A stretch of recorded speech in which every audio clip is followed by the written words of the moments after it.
Over the past several months, I've held a series of meetings with my economic team on the outlook for the U.S. economy. And before I left for the Middle East, I directed them to conduct a thorough assessment of our economic condition, consult with members of Congress, and provide me with their recommendations about any actions we might need to take. The economic team reports that our economy has a solid foundation, but that there are areas of real concern. The economy is still creating jobs, though at a reduced pace. Consumer spending is still growing, but the housing market is declining. Business investment and exports are still rising, but the cost of imported oil has increased. My administration has been watching our economy carefully. My advisors and many outside experts expect that our economy will continue to grow over the coming year, but at a slower rate than we have enjoyed for the past few years. And there is a risk of a downturn. Continued instability in the housing and financial markets could cause additional harm to our overall economy and put our growth and job creation in jeopardy. In recent months, we've taken steps to shore up the housing market, including measures to help struggling homeowners avoid foreclosure and to keep their homes. I also have asked Congress to pass legislation to modernize the Federal Housing Administration and enable it to provide additional assistance to struggling homeowners. The House passed a bill and the Senate passed a bill, and now they need to get together and get a bill to my desk as quickly as possible. After careful consideration and after discussions with members of the Congress, I've concluded that additional action is needed. To keep our economy growing and creating jobs, Congress and the administration need to work to enact an economic growth package as soon as possible. As Congress considers such a plan, there are certain principles that must guide its deliberations. This growth package must be big enough to make a difference in an economy as large and dynamic as ours, which means it should be about 1% of GDP.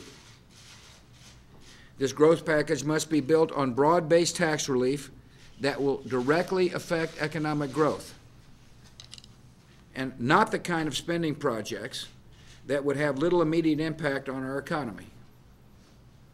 This growth package must be temporary and take effect right away so we can get help to our economy when it needs it most. And this growth package must not include any tax increases.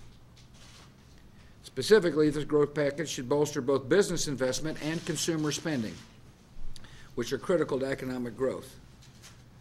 And this would require two key provisions. To be effective, a growth package must include tax incentive for American businesses, including small businesses, to make major investments in their enterprises this year. Giving them an incentive to invest now will encourage business owners to expand their operations, create new jobs, and inject new energy into our economy in the process. To be effective, a growth package must also include direct and rapid income tax relief for the American people. Americans could use this money as they see fit to help meet their monthly bills, cover higher costs at the gas pump, or pay for other basic necessities. Letting Americans keep more of their own money should increase consumer spending and lift our economy at a time when people otherwise might spend less. Yesterday, I spoke to members of the congressional leadership from both political parties. They shared with me their thoughts on the best way forward, and I was encouraged by those discussions, and I believe there is enough broad consensus that we can come up with a package that can be approved with bipartisan support. I've asked Treasury Secretary Hank Paulson to lead my administration's efforts to forge an agreement with Congress so that we can deliver this needed boost to our economy as quickly as possible. Passing a new growth package is our most pressing economic priority. When that is done, Congress must turn to the most important economic priority for our country, and that's making sure the tax relief that is now in place is not taken away. A source of uncertainty in our economy is that this tax relief is set to expire at the end of 2010. Unless Congress acts, the American people will face massive tax increases in less than 3 years. The marriage penalty will make a comeback. The child tax credit will be cut in half. The death tax will come back to life, and tax rates will go up on regular income, capital gains, and dividends. This tax increase would put jobs and economic growth at risk, and Congress has a responsibility to keep that from happening. So it's critical that Congress make this tax relief permanent. We're in the midst of a challenging period, and I know that Americans are concerned about their economic future. But our economy has seen challenging times before, and it is resilient. In a vibrant economy, markets rise and decline. We cannot change that fundamental dynamic. As a matter of fact, eliminating risk altogether would also eliminate the innovation and productivity that drives the creations of jobs and wealth in America. Yet there are also times when swift and temporary actions can help ensure that inevitable market adjustments do not undermine the health of the broader economy. This is such a moment.